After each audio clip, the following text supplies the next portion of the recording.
Jika ijazah Jokowi palsu. Oleh M. Rizal Fadilah, pemerhati politik dan kebangsaan.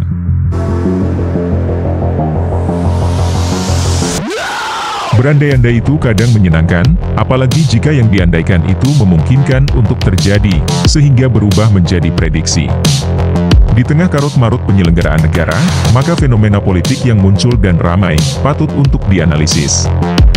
Salah satu fenomena menarik itu adalah isu ijazah palsu Jokowi.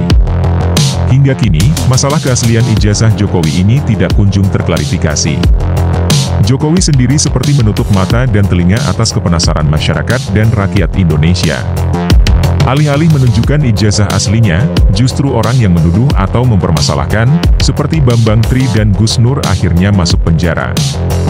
Isu ijazah palsu itu andai ternyata terbukti, maka prediksi yang terjadi adalah, pertama, akan masuk dalam Guinness World Record sebagai kebohongan paling bersejarah. 10 tahun Jokowi menjabat sebagai presiden tanpa keabsahan persyaratan.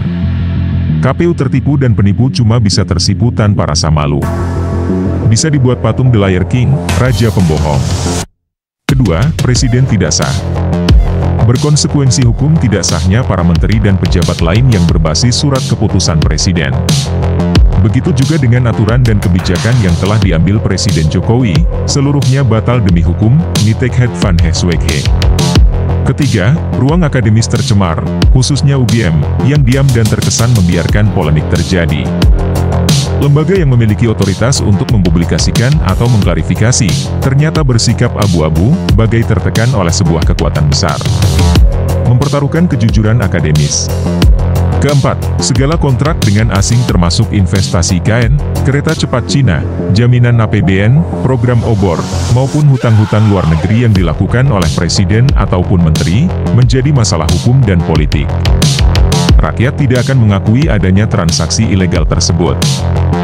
Kelima, Presiden Jokowi menghadapi meja persidangan atas delik pemalsuan atau penggunaan dokumen palsu, penipuan atau kebohongan.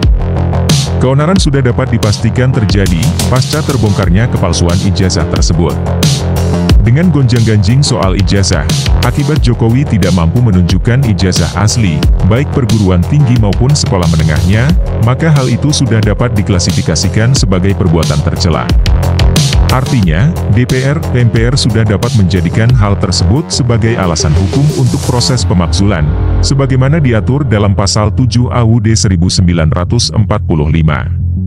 Kepastian palsu atau tidak ijazah yang dimiliki oleh Presiden Jokowi, sebenarnya dapat dibuktikan di depan sidang MK, saat proses pemakzulan tersebut berjalan.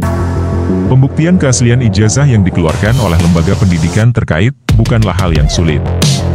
Jika ada kemauan untuk melakukan pengusutan, maka hal itu sangatlah mudah. Andai ijazah Jokowi palsu, maka benar dan tepat jika karikatur Pinocchio yang berhidung panjang itu disematkan pada Jokowi. Semoga masih ada kemauan dan kemampuan Presiden Jokowi untuk mampu menunjukkan kepada seluruh rakyat Indonesia, inilah ijazah asli saya. Maka selesailah dan Jokowi pun lolos dari kedudukan sebagai pesakitan. Untuk kasus ijazah,